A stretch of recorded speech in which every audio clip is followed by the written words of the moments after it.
Fala galera no Futebol na Veia, tudo bom com vocês? Eu sou Alex Oliveira. Estou aqui para mais um vídeo.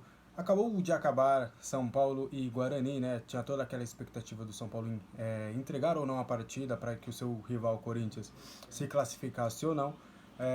O Fernando Diniz mandou um elenco reserva a campo, uma equipe totalmente reserva, apenas o Thiago Volpe como titular.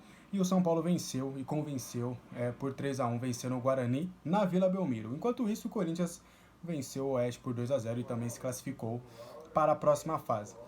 Primeiro vou fazer uma crítica aqui. Entendo alguns torcedores que queriam que o São Paulo entregasse a partida e tudo, mas futebol é para vencer, futebol é uma competição, futebol não tem essa de entrar em campo já derrotado, né? E o São Paulo há 20 anos já não ganha do Corinthians em mata-mata, tem toda essa gozação nos clássicos que o São Paulo não ganha. Então acho que o torcedor, principalmente os jogadores, comissão técnica, todo mundo que é envolvido com o São Paulo, aceitar essa de vamos eliminar o rival para não enfrentar lá na frente, eu acho que mostra um pouco de apequenamento, melhor dizendo.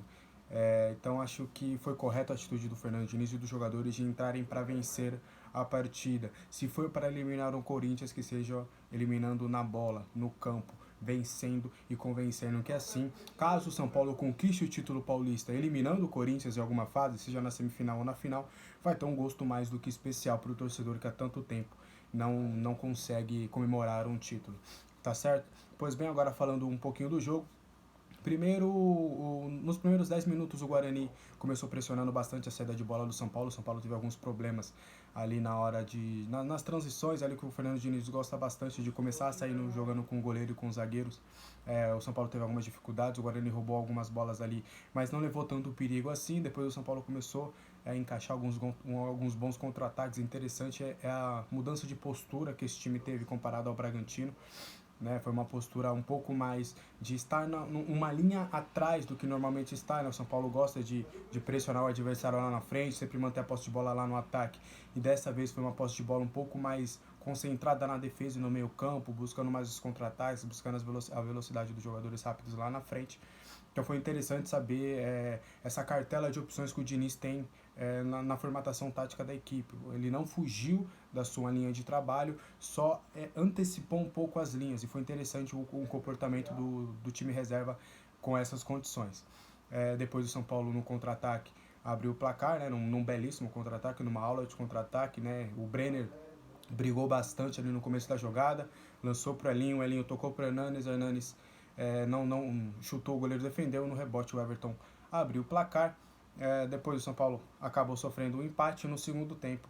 O São Paulo conseguiu 2 belos gols, né? O primeiro com o Elinho, um grande nome da partida, foi muito bem, vou falar dele um pouquinho mais lá na frente. E o terceiro gol foi do Paulinho Boia, que entrou também muito bem, muito veloz, muito ágil, está aproveitando a chance que ele recebeu nesse retorno ao São Paulo, lembrando que no começo da temporada ele era negociável, né? Tanto que quase foi para o Cruz Azul do México, mas agora está sendo aproveitado no time do Diniz. Então, no contexto geral, foi uma boa partida do São Paulo, principalmente no segundo tempo. Né? Um primeiro tempo onde o Thiago Volpe foi o grande destaque, né? Fez diversas defesas no segundo tempo também. E é bom ele chegar com essa confiança nas fases finais, né? Vai ser um goleiro importante nas fases decisivas. O Thiago Volpe, que foi, de certa forma, um pouco questionado contra o Bragantino, acharam que algumas bolas ali eram defensáveis, ele estava sem ritmo de jogo, e ele provou em 3 dias depois que não é nada disso, que ele é um grande goleiro, é um dos grandes protagonistas desse São Paulo.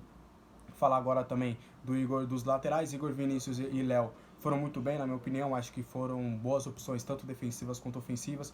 O Léo um pouco mais defensivamente foi um pouco melhor do que o Igor Vinícius. O Igor Vinícius ainda deu algumas opções ali do lado direito para a equipe do Guarani.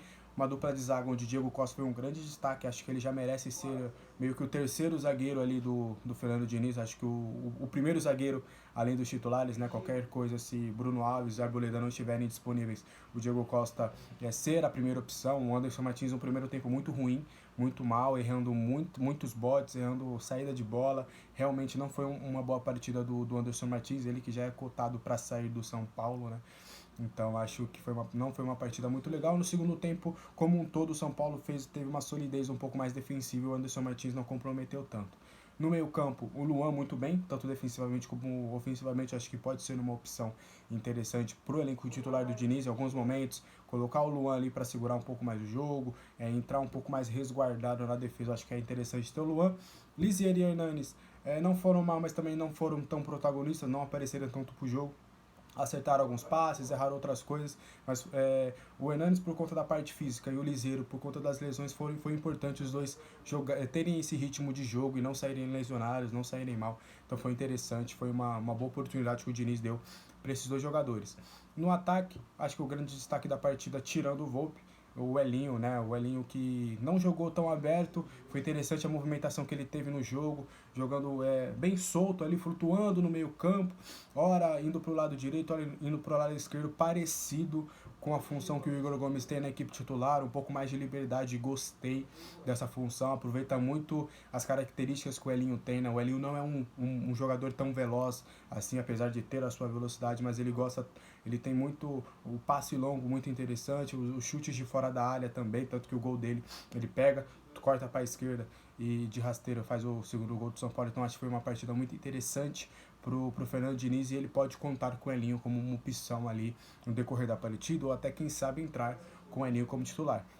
Everton também é importante pelo gol, Confiança também é outro que não saiu machucado, ele que sofre bastante com as lesões, jogando no lado esquerdo, uma boa opção para o Vitor Bueno, que não foi bem contra o Bragantino, e é interessante você ter um Everton para uma opção do lado esquerdo bem, e ele foi muito bem também, nos contra-ataques, apareceu muito bem ali na dupla com o Léo Pelé, e o Brenner também eu gosto dessa alternativa de colocar o Brenner como centroavante, era aquilo que ele já fazia nas categorias de base, onde ele se destacou com muitos e muitos gols, batendo recorde de gols lá em Cotia.